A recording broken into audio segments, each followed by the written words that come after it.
Hey everyone, welcome back to this channel Learn Science and हम आज continue करने वाले हैं अपना क्लास 7th का chapter and this is going to be the last part of this chapter because हम जो है वो आज लास्ट 1.5 जो है इसका एक पोर्शन है वो कवर करने वाले हैं और आज जो है हमारा ये चैप्टर जो है वो फिनिश हो जाएगा, यानी कि क्लास 7th का चैप्टर फिनिश हो जाएगा।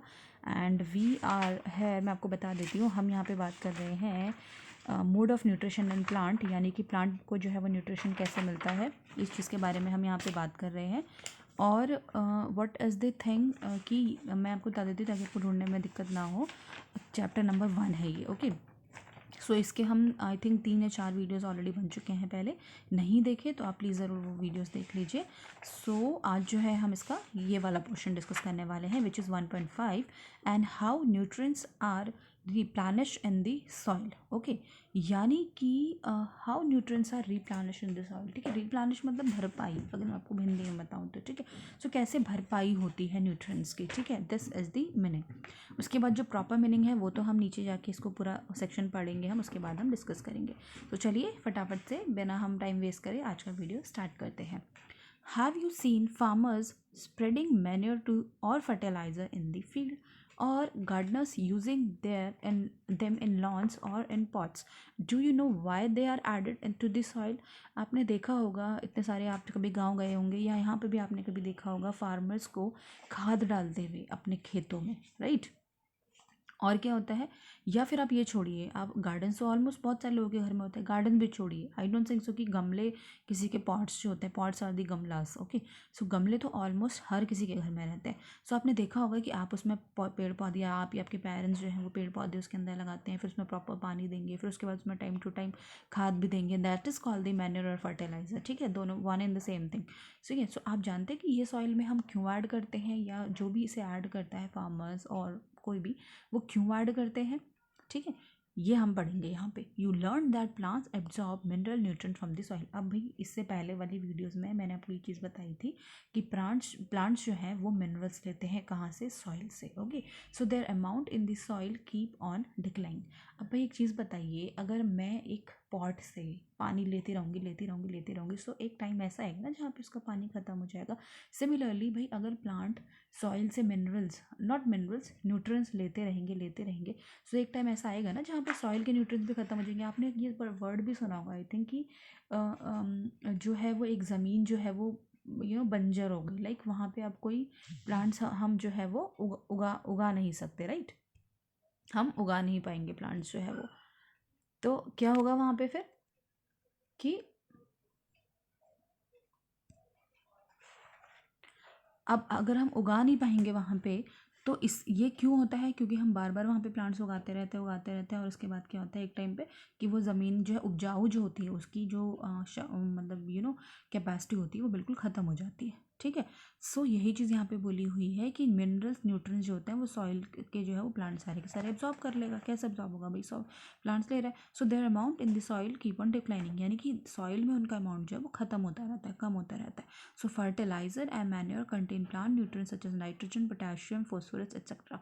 अब जो हम फर्टिलाइज़र या मैन्योर उसके अंदर डालते हैं ना, ऊपर से खाद जो डालते हैं, उनके अंदर यही सब चीज़ें रहती हैं, नाइट्रोजन, पोटेशियम, फॉस्फोरस और इसके अलावा बाकी सारे, ठीक है। So these nutrients need to be added from time to time to enrich the soil. तो अगर ये चीज़ें हम बीच बीच में डालते रहेंगे तो क्या होगा, हमारी सॉइल के अंदर हम ये ऊपर से डाल रहे हैं, यानी कि अगर सॉइल का ख़त्म भी हो गया तो हम लोग तो ऊपर से इस सब चीज़ों को डाल रहे हैं ना। तो इसका मतलब क्या होगा कि सारी चीज़ों को इसलिए फार्मर्स जो टाइम टू टाइम पे डालते रहते हैं ताकि सॉइल के न्यूट्रिएंट्स ख़त्म ना हो।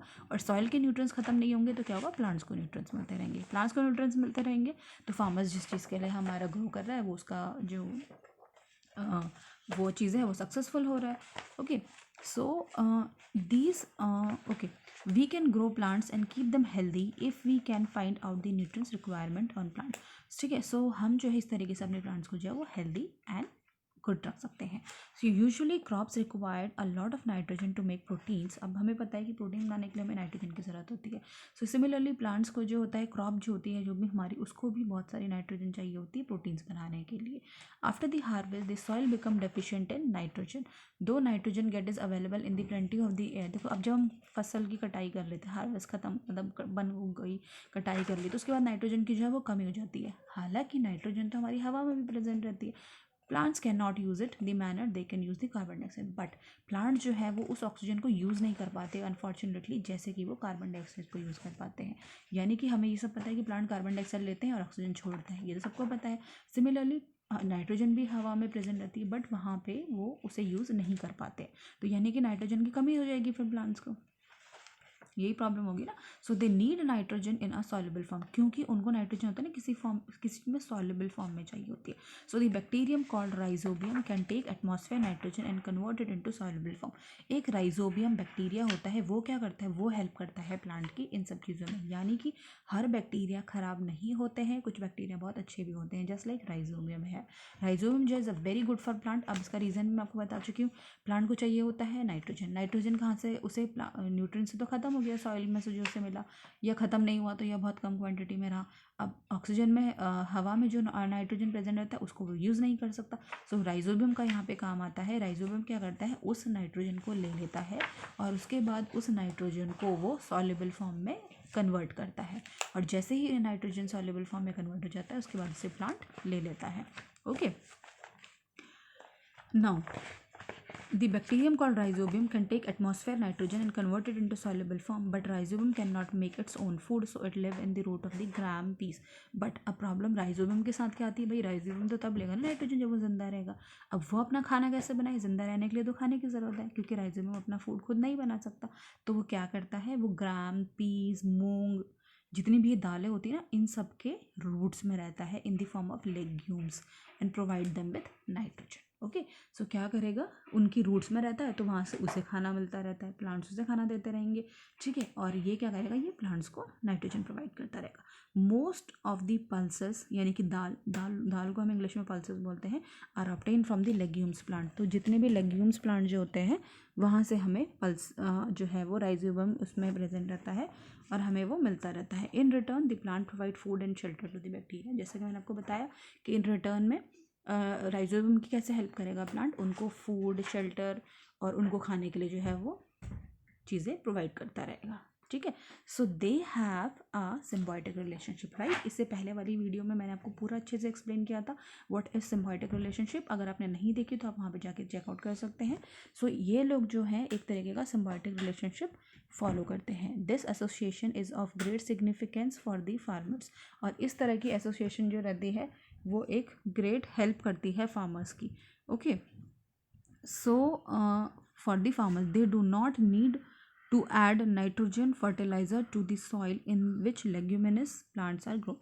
यानी कि जिसमें दालें उग रही हैं, बेसिकली अगर मैं आपको सिंपल टर्म से बताऊं तो उन वाली चीज़ों के लिए दालों को मतलब फार्मर्स को जो है फर्टिलाइज़र और मैन्यूर्स डालने की ज़रूरत नहीं पड़ती है, क्योंकि वहाँ पे ऑलरेडी राइजोबियम प्रेजेंट रहता है, और राइजोबियम प्रेजेंट रहेगा तो वो तो उनको नाइट्रोजन प्लांट्स को दे ही रहा है।